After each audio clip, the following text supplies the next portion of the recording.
I never imagined I'd walk into my own living room and find two strangers in khaki uniforms drilling holes in my walls like they owned the damn mortgage.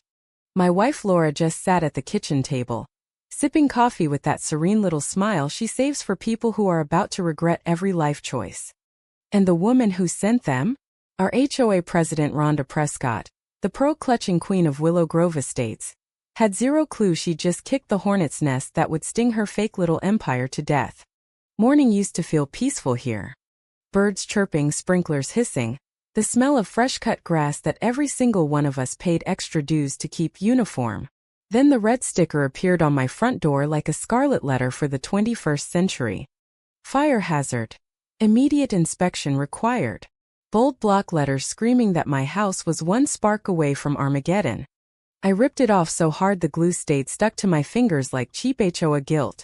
Inside, Laura didn't even look surprised. They hit every house on the block, she said quietly, sliding the notice across the table. Rhonda's safety initiative. I laughed, the bitter kind that tastes like coffee gone cold. Safety. Right. The same Rhonda who once fined Mrs. Delgado $250 because her wind chimes were auditory pollution, and told old Mr. Hargrove his American flag was too large and unpatriotic. Safety my ass. This was about control, dressed up in fake concern and clipboards. I'd been on Rhonda's blacklist for 2 years already. Back then I'd politely asked at the annual meeting why our dues had jumped 18%, while the community pool stayed closed for maintenance. Next thing I knew, anonymous notes appeared in mailboxes calling me the anti-community agitator. Neighbors stopped waving. Kids weren't allowed to play near our yard. Even the mailman started leaving packages at the curb like I had cooties.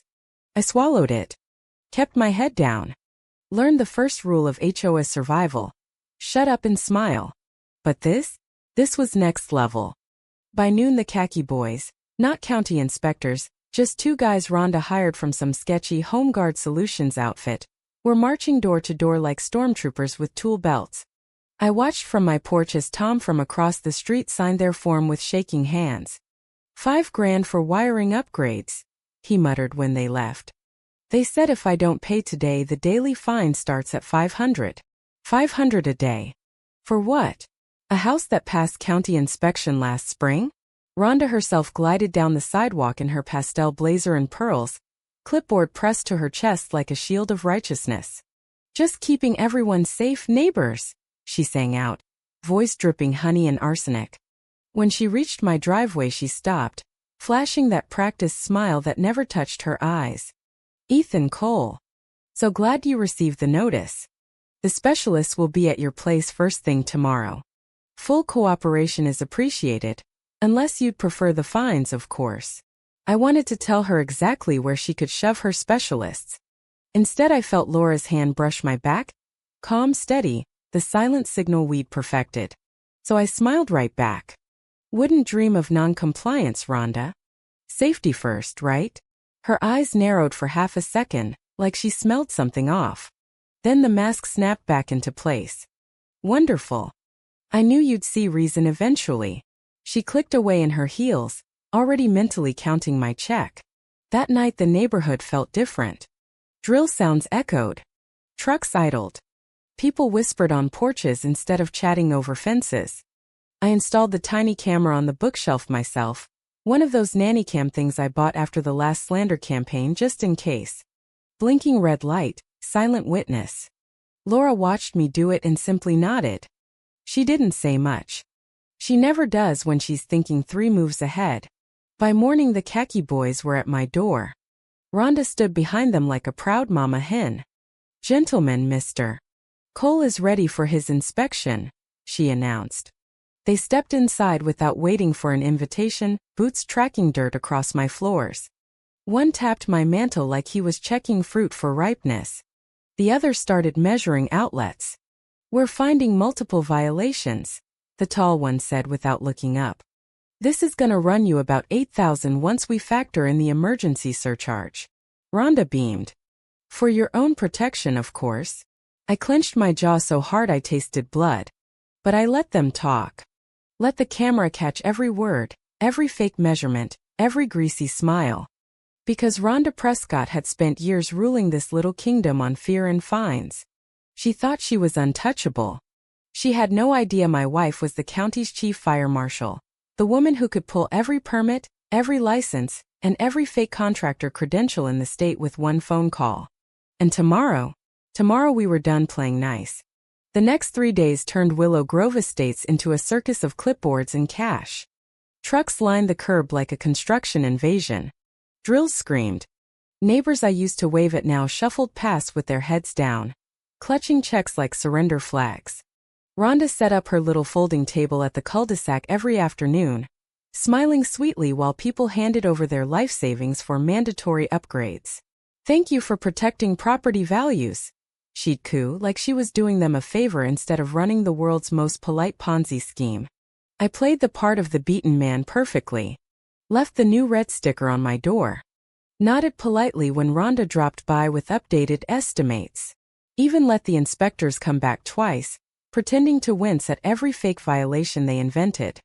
Loose wiring in the attic, possible mold behind the drywall, you're lucky. We caught this before it burned the whole block down. All recorded. Every lie. Every threat. Every time Rhonda leaned in and whispered, "It would be such a shame if this escalated to a lien on your home, Ethan." Think of little Sophie's college fund. Black humor at its finest, the woman threatening my kid's future while wearing a "Protect Our Community" pin. But cracks were forming. Quiet ones. Mrs. Delgado slipped me a folder at 2 a.m. Through the back gate. "Dates, amounts, every check I wrote her personally," she whispered, eyes darting like she expected Rhonda to pop out of the bushes. "She told me my wind chimes were a fire hazard because they could spark." Can you believe that? I could. I'd seen the spreadsheet on Rhonda's clipboard once when she thought no one was looking, columns labeled donations instead of fines. Tom from across the street showed up next, looking 10 years older. "They tore out my kitchen cabinets yesterday. Said the outlets were non-compliant. I've already paid 12 grand and they keep finding more." His voice cracked. "Jenny's talking about selling. We can't afford this." I clapped his shoulder and told him to hold on. The camera was still rolling. Laura never said much during the day. But at night we'd sit at the kitchen table surrounded by evidence, neighbor statements, forged county seals on Rhonda's contracts, audio of her threatening liens she had zero legal right to file. Laura's badge sat between us like a loaded gun. "She's impersonating county authority," she said softly one night, flipping through the stack. "That's a felony. Extortion on top of it. We've got enough to bury her." I asked why we didn't just storm in with cuffs the first day. Laura gave me that calm smile again. "Because fear is a hell of a drug, Ethan. These people need to see her bleed in public. Otherwise they'll convince themselves it was all a misunderstanding and elect her again next year." She was right. Suburban America loves its villains in pastel blazers. Rhonda's mask started slipping by day 5. She showed up at my door unannounced, cheeks flushed, voice still syrupy but edges sharp. "Ethan, darling, the board is concerned about your lack of progress. The daily fine is now $800.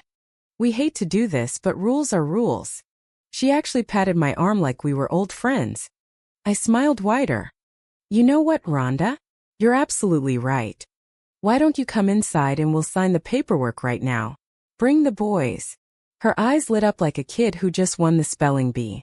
She practically skipped back to her car to fetch the contractors. "The hidden camera caught the whole thing," Rhonda gloating. "Once he signs, the rest will fall in line." While her goons laughed about another easy mark. That night the vandalism started. Someone spray-painted "Comply or Else" across my garage door in dripping red. Rhonda's handwriting, no question. The next morning she stood in the cul-de-sac screaming at anyone who dared question her. "I am protecting your investments. Why is everyone suddenly so ungrateful?" Her voice cracked on the last word. The Queen was losing her subjects and she knew it. But the best part? The neighbors were starting to talk back. Quietly at first, a raised eyebrow here, a "maybe we should check permits there." Mrs. Delgado left her wind chimes up for the first time in 2 years. Tom parked his truck in his own driveway without apologizing. Small rebellions, but they were growing. And every single one of them was being fed by the evidence piling up on my kitchen table. Rhonda felt it. She doubled down the only way she knew how, with more threats, more lies, more pearls clutched so tight I thought they'd pop. She even tried calling the real county office to complain about rogue homeowners interfering with safety protocols. The dispatcher, who knew Laura personally, just laughed and hung up. The trap was set. The camera was rolling. And tomorrow the entire neighborhood would watch their HOA queen get dethroned in living color. The emergency HOA meeting was packed tighter than a Black Friday sale. Folding chairs scraped across the community center floor while neighbors sat shoulder to shoulder, the air thick with nervous sweat and cheap coffee. Rhonda perched at the front table like a queen on her throne, pearls gleaming under the fluorescent lights, clipboard raised like a scepter.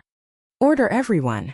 As your president, I'm proud to announce that our safety initiative has been a resounding success. 93% compliance. She smiled that thin, tight smile. A few holdouts remain, but I'm confident they'll see reason before liens are filed. Her eyes locked on me in the back row. I smiled back. Laura sat beside me, badge hidden under her jacket for now. The black notebook full of neighbor evidence rested in her lap. Our phones were streaming live to 3 different cloud accounts. No way out this time.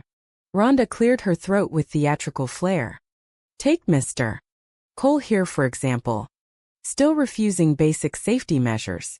If he doesn't sign today, the association will have no choice but to. Actually, Laura cut in, voice calm as a summer lake, we're going to pause right there. She stood, badge now visible, glinting under the lights like a mirror held up to Rhonda's soul. The room went dead silent. Rhonda's smile froze. Mrs. Cole, this is hardly the time for. This is exactly the time, Laura said, stepping forward. She slid copies of the forged contracts across the table. These documents you've been forcing people to sign? They carry fake county seals. That's forgery. You've been impersonating county officials to run an extortion racket. That's a felony. Gasps rippled. Rhonda laughed, high, brittle, the sound of someone whose empire was cracking. This is absurd. These are legitimate safety upgrades. I stood up beside my wife, projector remote in hand. Let's let the room decide. I clicked play. The wall behind Rhonda lit up with her own face, her own voice from the hidden camera. Pay me directly and we avoid all those nasty county reports. You wouldn't want a lien on your pretty little home, would you, darling? The room erupted. Mrs. Delgado shot to her feet. She told me my wind chimes could start a wildfire. Tom yelled. $12,000 for cabinets I didn't need. One by one they stood, years of swallowed fear finally vomiting out. Rhonda's face went from pearl white to beet red. She lunged for the projector, but Laura stepped between them, calm as ever. Don't. You've already dug the hole deep enough. The community center doors swung open. 2 county deputies and the actual fire marshal walked in. Rhonda's mouth opened and closed like a fish on dry land. This is a witch hunt. I run this neighborhood. No, Laura said softly. You ran a scam. And it ends tonight. The metallic click of handcuffs was the sweetest sound I'd ever heard. Rhonda shrieked, pearls bouncing as she twisted. You'll regret this. All of you. But nobody was listening anymore. They were cheering. Some were crying. Mrs. Delgado hugged me so hard I thought my ribs would crack. You gave us our voices back, she whispered.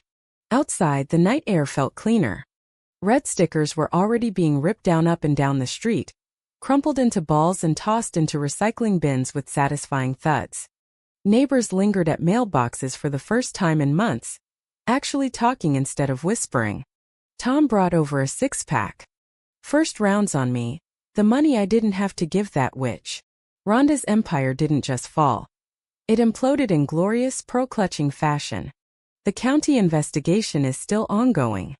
Turns out she had 3 rental properties full of the same fake violations she'd been fixing for profit. Karma, baby. Weeks later, the new board meeting felt like an entirely different neighborhood. Term limits, open budgets, actual votes instead of Rhonda's decrees. Laura turned down the presidency with a smile. I enforce laws. I don't write HOA bylaws. Smart woman. Me? I still walk the cul-de-sac every evening with Sophie on my shoulders.